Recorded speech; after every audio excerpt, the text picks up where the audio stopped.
রাধে রাধে। কর্মর ফল সকলকে নিতে হয়।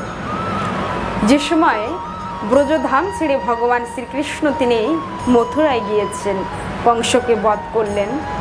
আর কংসকে বধ করার পরে কারাঘরের ভিতরে যে বন্দী, যেখানে মা দৈবকী অথবা বসুদেব ছিলেন, কৃষ্ণ তিনি গিয়েছেন আর মাকে প্রণাম করেছেন। মা দৈবকী তিনি কৃষ্ণকে আলিঙ্গন করে বলছেন, কৃষ্ণ বাবা, এতদিন তুমি কোথায় ছিলে? তুমি নাকি ভগবান, কিন্তু এই 14টি বছর আমরা এই কারাঘরের ভিতরে বন্দি, তুমি তো সব কিছুই পারো, কিন্তু আমাদের কেন মুক্তি দাওনি? তখন ভগবান শ্রীকৃষ্ণ তিনি মৃদুল হাসি দিয়ে বললেন, মা, ত্রেতা যুগে আমি রাম ছিলাম, আর আপনি কে ছিলেন জানেন? আপনি সেই কৈকেয়ী ছিলেন।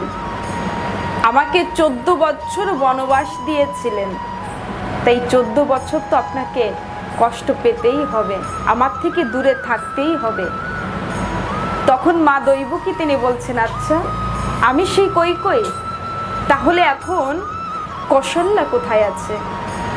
ভগবান শ্রীকৃষ্ণ তিনি বললেন, মা, যে না মা যশোদা আমার, সেই আমার মা কৌশল্যা। কেননা যে সময় আমি 14 বছরের বনবাসে গিয়েছিলাম, আমার মা অত্যন্ত কষ্ট পেয়েছিল, তাই আমি এই 14 বছর আমি আমার মায়ের কাছে ছিলাম। দেখেন, কর্মর ফল সকলকে নিতে হবে। যদি এই কথা চিন্তা করেন যে আমি কিছু করে বেঁচে যাব, না, ভগবানও তিনি কষ্ট পেয়েছেন, রাধারানীও তিনি কষ্ট পেয়েছেন। যে যেমন কর্ম করবে তাকে তো সেই ফল নিতেই হবে। তাই কর্ম করার সময় কিছু করার আগে চিন্তা করতে হবে যে আমি এটা করতে যাচ্ছি, এই কর্ম করলে আমার কি লাভ আছে, আমি কি ফল পাবো, আমার কি ক্ষতি হবে। হরে কৃষ্ণ।